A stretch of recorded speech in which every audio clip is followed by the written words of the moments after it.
Hi BookTube, I'm here with my 10th video, woo, for hashtag REMBooks, which is Review Every Day in May. And today I will be reviewing Old Man's War by John Scalzi. I don't have a physical copy of this. I listened to it on audiobook. It was narrated by, let me check the name here, William Dufresne. That's how I'm going to pronounce it. It was published in 2005, and it's a military science fiction novel. So basically, the universe is at war, and humans have immigrated out of Earth and onto different planets. They've encountered aliens, and of course, conflicts occur when we find a planet that we want to take over, or, you know, other aliens are immigrating to the same planet and we fight for it and whatever.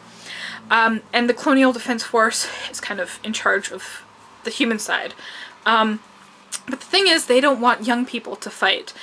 So they recruit older people, as in 75 years and older. And the way they go about doing that is saying, we'll give you, you know, a rejuvenated youth, and you fight for us for 10 years, and then you can, you know, either re-enlist or go off and live the rest of your second life. Yeah, let's talk about the plot and pacing. It could be a bit slow to start off, because you go into it knowing that it's a military science fiction novel and you're expecting action and drama right away, but you begin with a 75-year-old man looking back at his life and reflecting on it. And I enjoyed that part of it. But then you do, you know, get into the action and the drama, and then the different philosophy throughout as well, that kind of, you know, makes up for that kind of slower beginning. I really like the way that Scalzi was able to bring up different issues and such, in a non-biased way. That was my problem previously with other military science fiction novels, was that they seem to lean very much to the pro-military side, without any argument or anything. I'm thinking in particular, not Stormtroopers. Oh wow, Starship Troopers. Yeah, which I really didn't like.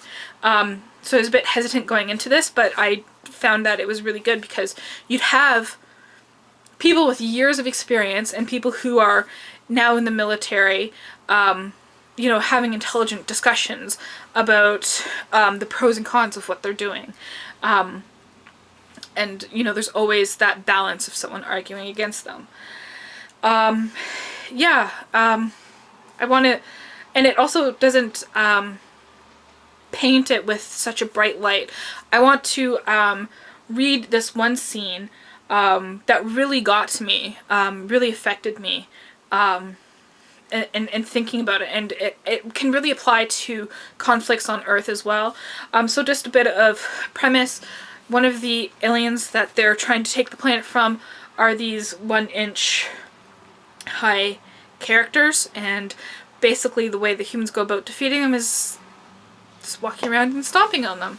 So our main character says this: "I don't remember exactly when it was I began to cry and kick skyscrapers. I've just spent 3 hours stepping on intelligent beings like they were effing bugs. That's what's wrong with me. I'm talking about the fact that our opponents are 1 effing inch tall. Before this, we were fighting spiders. Before that, we were fighting goddamn pterodactyls. It's all messing with my sense of scale. It's messing with my sense of me. I don't feel human anymore. Our job is to go meet strange new people and cultures and kill the sons of bitches as quickly as we possibly can. We know only what we need to know about these people in order to fight with them. They don't exist to be anything other than an enemy.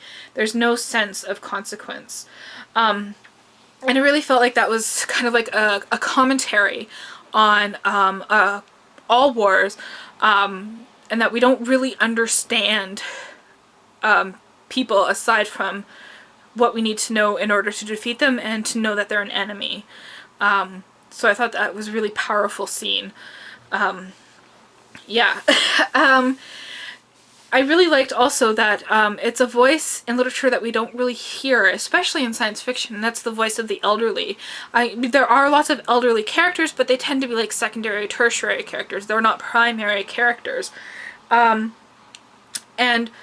I found this was really cool because in a lot of YA, my problem, and it's not just YA, I guess it's in a lot of books, is that you have these young characters who have this vast array of knowledge to all of a sudden do what they do. But that's not the case in here. It's not just kind of instant knowledge. It's these people are 75 years old. They have 75 years worth of experience. Some of these people were experts in physics. Some of these people were experts in social relations. Some people were just people and they're 75 years old and they have history behind them, so they know how to do certain things. It makes sense when, you know, you have someone explaining to you how the spaceship is constructed because he's a physics professor. He knows what he's talking about, right? So it's a believable approach to, you know, having these characters have these certain skill sets and everything. And the aliens that they encounter are really interesting. We get to know a bit about the culture and the, with that scene that I read to you, we have Perry who's actually questions, you know, okay, you told us this, but I don't think that's true. I think maybe this is, you know, what's really going on. And this is another way that we should look at it and approach them and be able to actually maybe broker peace or defeat them. So I thought that was really cool. The writing is humorous, but in like that old man, like there's a lot of dad jokes and that kind of stuff and kind of like wry, dry kind of humor. But the writing is very, very well done. I've actually seen, I looked up some other reviews and people have compared it to the writing in literary fiction and such like that. The one thing I do have to say kind of negative is that it took a while to get used to the narrator's tone, and the inflections that he'd use.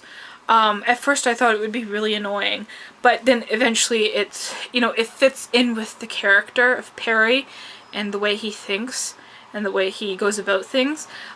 It's a novel that doesn't shy away from using language and violence and to, you know, portray characters in not so good a light. So I'm definitely going to continue on with this series. I'm really actually looking forward to doing so.